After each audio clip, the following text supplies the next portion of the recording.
Well, the year was 2007, and for Kim, my wife and I, we were facing the upcoming Christmas season, and we knew that we had to get, that perfect family Christmas photo. Why? Well, we needed that perfect family Christmas card to be sent out to all of our friends and family. 2007, our oldest, Kiera, was 5, and Claire was 18 months. And parents, you know that getting that perfect family Christmas picture or any photo with young kids, that's a process.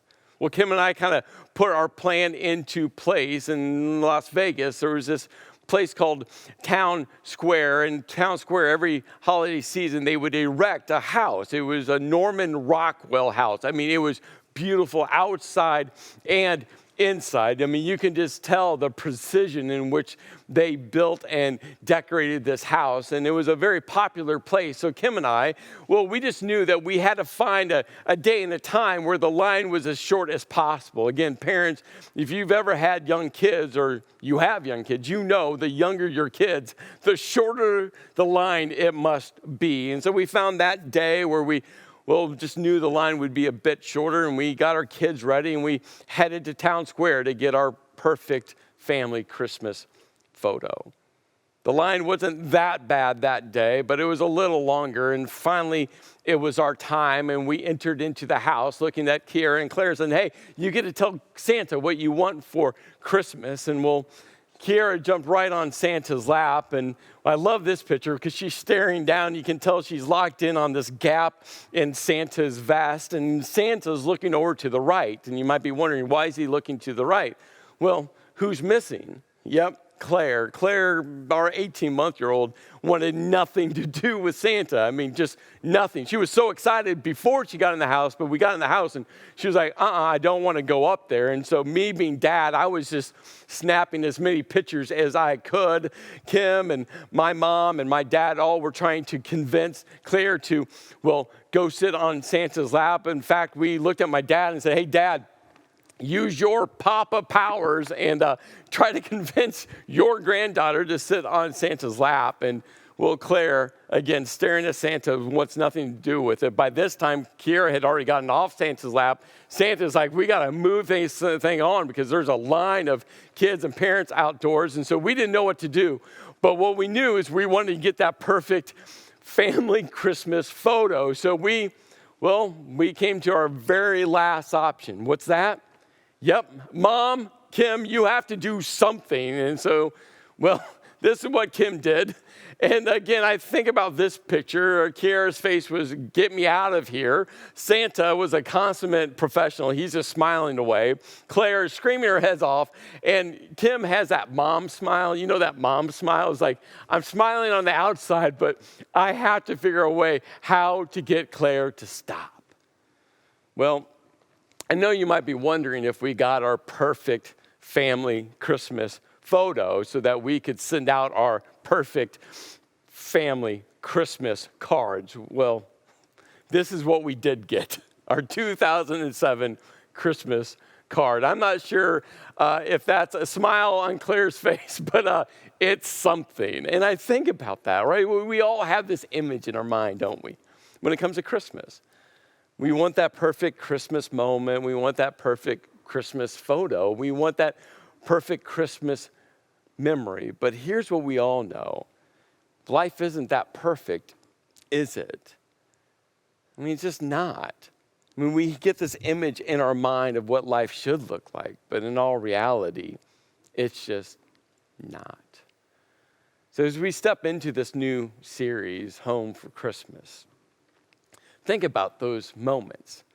If you've ever been engaged before, I'm sure that engagement moment was perfect. But how stressful was the lead up to the wedding day? If you've ever been married before, think about the wedding day. I mean, that perfect moment. You have books filled with pictures. But marriage isn't about the wedding day, is it? Marriage is difficult. I've been married now 24 years and counting, and man, we've had so many ups and downs, twists and turns. If you've ever held your son or daughter for the very first time, you know that perfect moment. There's nothing like it. But parenting, it's not perfect. What I've discovered over the years is I know a lot less about how to actually be a dad than I ever thought I could. You see, we have this idea of what life should look like, but in all reality, we all know life isn't going to be, it's not going to be perfect. In this series, we're going to be looking at a couple, a husband and wife, that I'm sure when they got engaged, I'm sure when they said I do, that they had this image of how life was going to roll out for them, that perfect image of their family and what their family was going to look like. But what we're going to see over this few weeks that we have during the series, we're going to see it's not that perfect. As we step into the storyline today, there's going to be 3 stories that I want to highlight.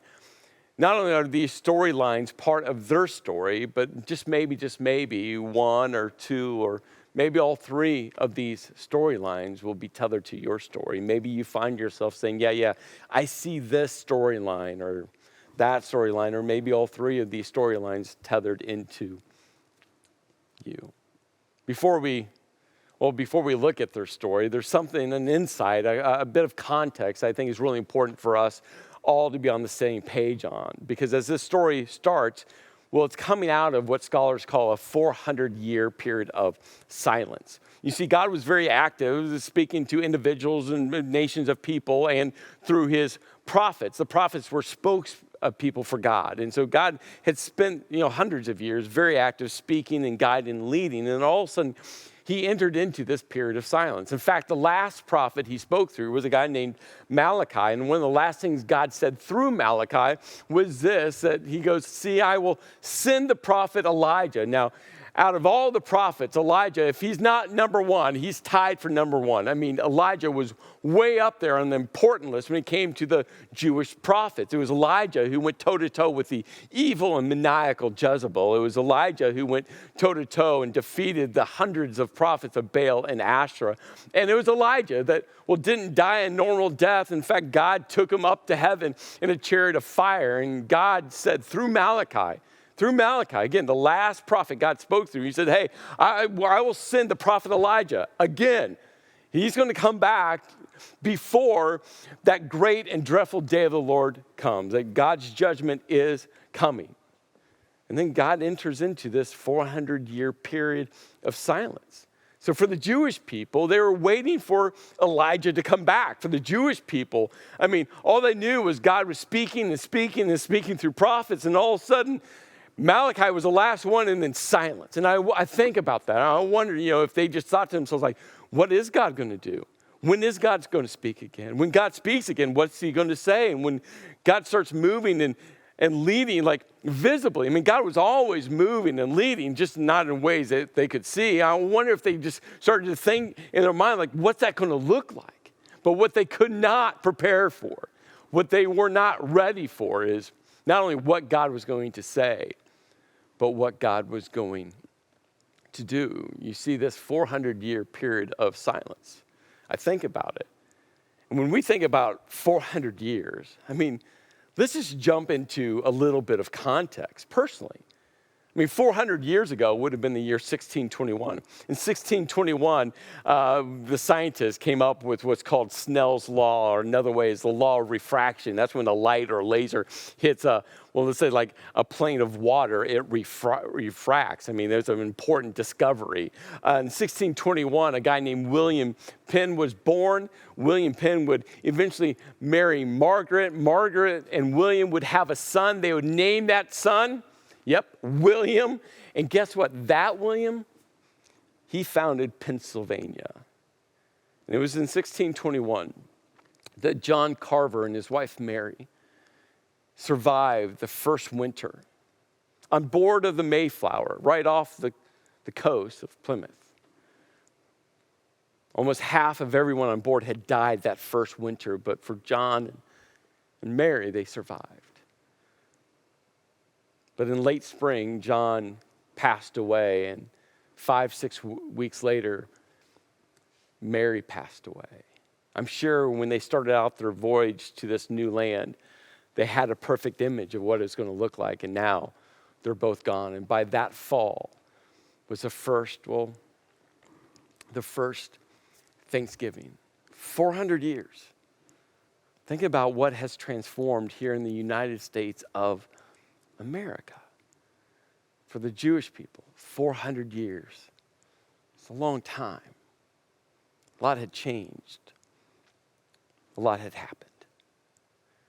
And Luke, who investigated the entire story of Jesus, interviewed eyewitness after eyewitness and actually came to faith to believe in Jesus, starts into this story about this couple, and he writes this one line. He goes, in the time of Herod, king of Judea. Now, this one line would have sent so many intense emotions running through the Jewish people. There was a love-hate relationship between the Jewish people and Herod the Great, and a whole lot more hate than love.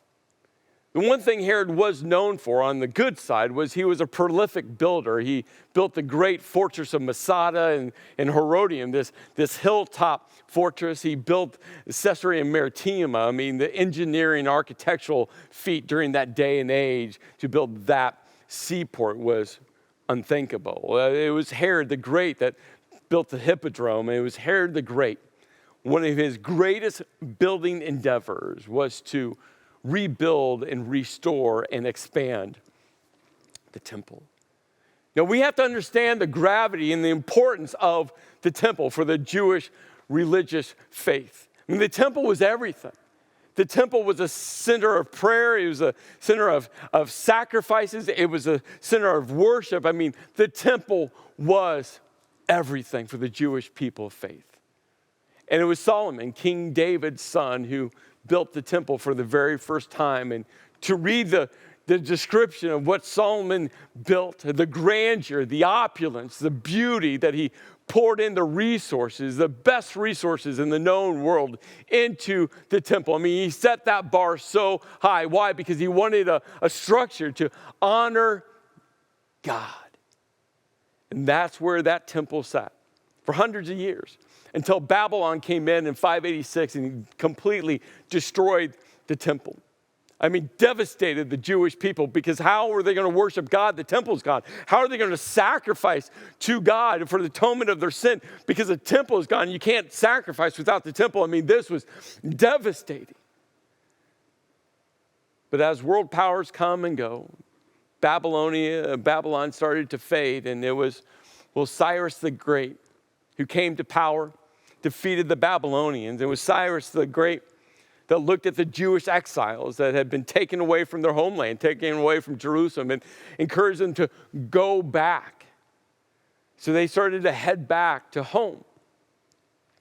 And God spoke through two prophets, Zechariah and Haggai, and he, through both of those prophets, told Zerubbabel to start to rebuild the temple that Babylon had destroyed. As they started to rebuild it, Ezra, there's this one line in the book of Ezra that talks about the Levites and the priests, the older people that had seen Solomon's temple in all of its grandeur and opulence, that in fact, when they started to rebuild the temple the second time, they wept out loud because it was nothing like what Solomon had built. It was simpler and smaller, and the grandeur and opulence was gone. They wept because it wasn't like it was. By 515, the second temple was rebuilt. And there it stood for about 350 years. But as world powers come and go, all of a sudden this world power, the Seleucids, that gets anchored all the way back to Alexander the Great, is now the world power. And the Seleucid king at that point was Antiochus IV. And he makes this decision that, he outlaws the worship of Judaism. He just outlaws it. And not only does he outlaw it in 168 BC, by 167 BC, he actually sets up an altar to Zeus in the temple. And if it couldn't get any worse, he commanded they will sacrifice pigs. Pigs were the unclean animals, the deplorable animals. So now there's an altar to Zeus in the temple, and they're sacrificing pigs. I mean, this completely outraged the Jewish people. And that launched into what's called the Maccabean Revolt. One family were so enraged that they, kind of engaged in guerrilla warfare. And Judas Maccabee, the hammer, led the charge and drove out Antiochus, the Seleucid emperor, out of the land. They recaptured Jerusalem and the temple.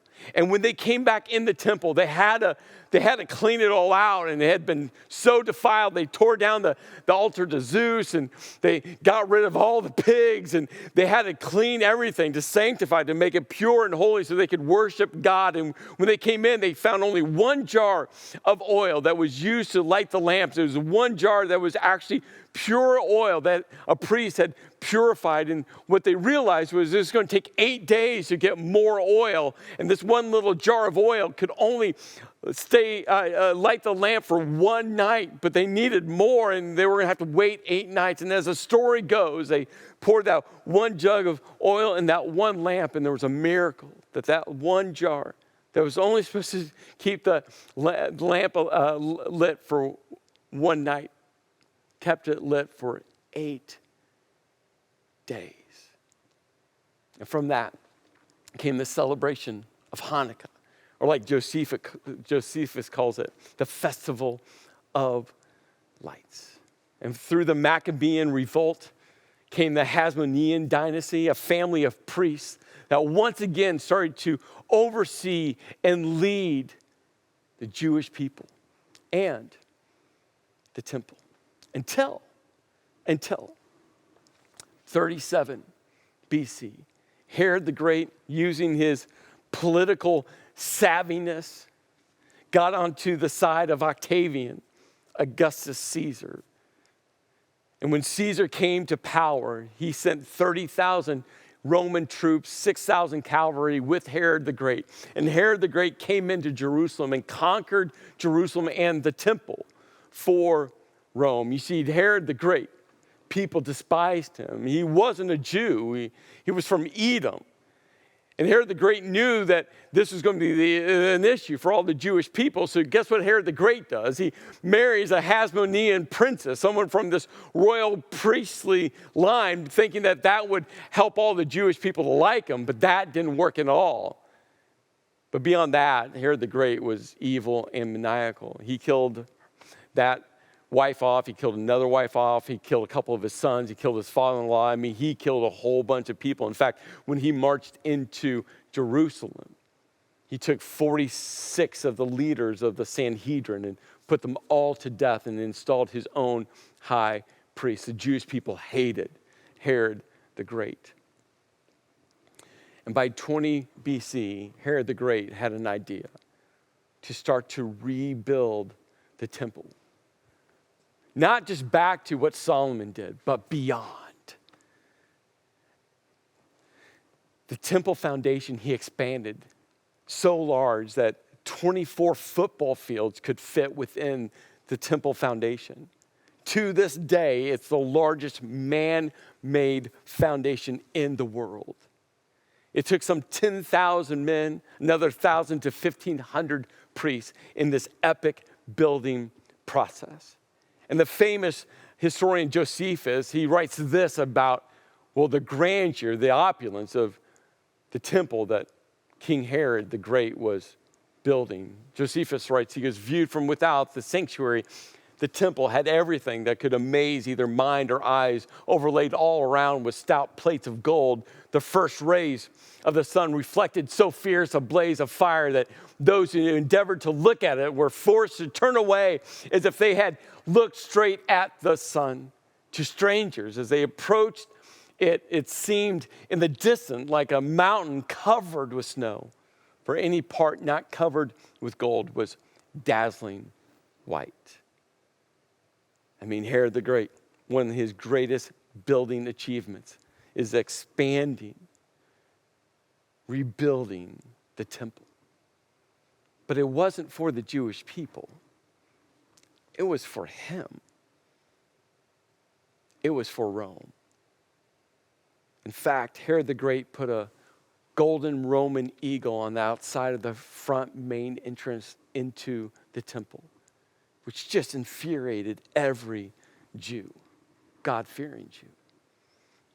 And by 70 AD, Rome came in and destroys the temple. You see, what we have to understand is when Luke writes this one statement, in the time of Herod, King Herod, Herod the Great, the king of Judea, people hated him, despised him. You see, I talked about these three storylines. The first storyline we got to hold on to was a story of political unrest. For the Jewish people, Herod the Great wasn't their king. For the Jewish people, King Herod wasn't even a Jew and definitely not from a priestly line. For the Jewish people, King Herod the Great was all about serving Rome, the evil occupiers. The political unrest, which led to spiritual unrest, was at an all-time high during this period of time. And here's the thing we all know, and this isn't a political statement. We're living in a time of political unrest, aren't we? Whether you lean left or lean right, no matter who you voted for, who you wish you hadn't voted for, who you wish would be president or not president, whatever you think about state and local government, it doesn't matter. Think about the amount of political unrest right now that we're living through. Have you lost a friend because you had different political perspectives? Is there tension within your family because someone or someone's in your family has a different political perspective, and it's just creating so much unrest, so much tension? Here's the thing we all know. We all are living in a time right now where the political unrest and political tension is at an all-time high. The same thing that was happening some 2,000 years ago. And so Luke writes, and in the time of Herod the Great, there was a priest named Zechariah who belonged to the priestly division of Abijah. His wife Elizabeth was also descendants of Aaron. And Luke very specifically, intentionally, adds all of this detail because Herod wasn't a Jew and didn't come from a priestly line, yet he was a king of the Jews. And Luke is saying, hey, by the way, Zechariah belonged to a priestly line. And oh, by the way, even his wife Elizabeth was from another priestly line, the priestly line of Aaron. It's like these two both came from priestly lines. And then Luke gives us this insight into their character. Because both of them were righteous in the sight of God. Not perfect, but their heart was positioned to follow God. Their heart was positioned to lean into God. Their heart was positioned to keep their eyes locked in God. Their heart was positioned to follow God in their faith journey and also observing all the Lord's commands and decrees blamelessly, without guilt. And this is such an important statement because Luke, again, is building this whole framework into the story. And Luke knows what comes next is really the tension point of their story. Luke tells us that they were both childless because Elizabeth was not able to conceive. And they were both very old. Translated. At one point, they wanted a family. And years and years and years and years clicked by, and they couldn't have kids. And now they were very old. A storyline that I'm sure they had a picture of what their family was going to look like. And now decades had gone by and no kids. You see, this is a story of both personal sorrow and shame. Personal sorrow, well, because Elizabeth and Zechariah wanted to be mom and dad. Personal sorrow because they thought when they got married, I'm sure they had this image of having 1, 2, a dozen kids.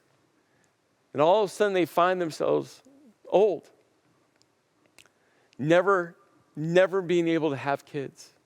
Maybe that's part of your storyline. But it's also a story of personal shame. You see, during that time period, they believed that children were a blessing from God. And so if you couldn't have kids, Well, you did something to anger God. You did something to disappoint God. You did something to cause God not to bless you with kids. And there was a lot of shame attached to this, especially Elizabeth from a priestly line and Zechariah from a priestly line. But yet God didn't bless them with kids. So the public viewpoint, the public perspective was, hey, what did you guys do to tick off God? What did you do to disappoint God? What did you do to cause God not to bless you? What did you do? And maybe that's part of your story. You really believe, or maybe someone has said to you, this is going on in your life because God is. And for Zechariah and Elizabeth, not only the sorrow, there was shame. And then, one day, Zechariah's division. There's 24 priestly divisions, 1,000 priests per division, 24,000 priests. And all of a sudden, one day, Zechariah's division was up. You see, your division had to serve within the temple twice a year on all the major feasts and holidays, Passover, Pentecost, and the Festival of Tabernacles. And so this was a day for Zechariah's division to go serve in the temple.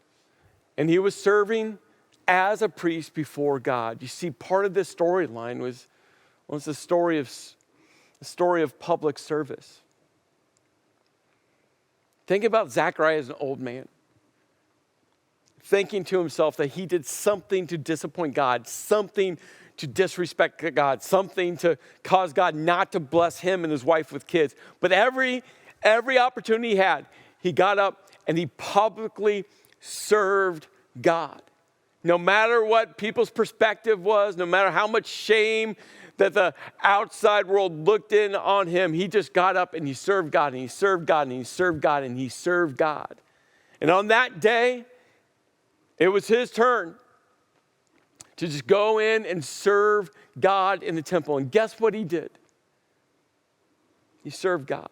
But on that day, everything would shift. And he was chosen by Lot, according to the custom of the priesthood, to go into the temple of the Lord and burn incense. Now, this was the pinnacle of being a priest. That you would get selected, chosen, to go in and be the priest to burn the incense. Every priest knew that you could only do this once in your life. And, well, many priests never got selected. Remember, there were some 24,000 priests. So you might never get selected. But on this day, Zechariah got selected.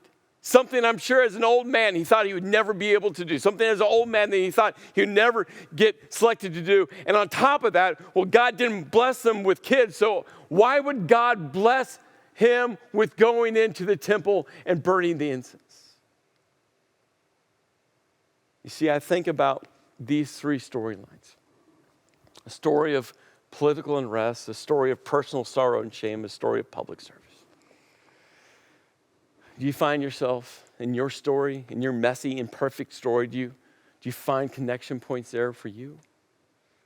Maybe one of these. Maybe it's all three of them. Maybe you find yourself just with so much political tension and rust within you, within your friends, within where you work, online, with family members. I mean, just with the Christmas season upon us, and you're just thinking through, how am I going to make my way through that? Maybe for you, you're just in a season of great personal sorrow. I mean, you're just grieving inside. Maybe for you, shame's attached to it. Maybe it's something you've done that's caused the shame. Or maybe you just think God is disappointed with you. How could God love you? How could God? And you've just put that shame on yourself. And maybe for you, you're just tired. You keep serving God and you keep serving God and you keep serving God. And you're like, God, I don't know. I'm just tired of serving. I'm tired of showing up. I'm tired of. And maybe you're looking at your life and it's just not rolling out like you think it should have. When you had the picture of what your life was going to look like, now it's looking different. But here's what I want you to hold on to. Because God was about ready to do something within Zechariah and Elizabeth that they could never have imagined. God was about ready to do something through them. Change the world. God, even though there's 400 years of silence, hadn't stopped working and moving. And God was about ready to crank it into fifth gear and move into motion his perfect plan. So, maybe in your life you think there's something impossible. Remember that God always reveals that even in your impossible, everything is possible. And what you're going to see in part 2 is God do the impossible, because God knows that everything is possible for him. Let's pray. Lord, I just thank you for a story, a messy story, an imperfect story of a husband and a wife that served you faithfully, even though their storyline didn't quite turn out like they thought it would. And Lord, I pray for every single person that maybe in their messy, imperfect storyline, that they'll just know that you are with them. And maybe, just maybe, whatever impossible that they're facing, that they'll just know with you, everything is possible. Lord, thank you for being a God that never leaves, never walks away. Is always with us, always guiding. And that your love is overwhelming. In your name I pray. Amen.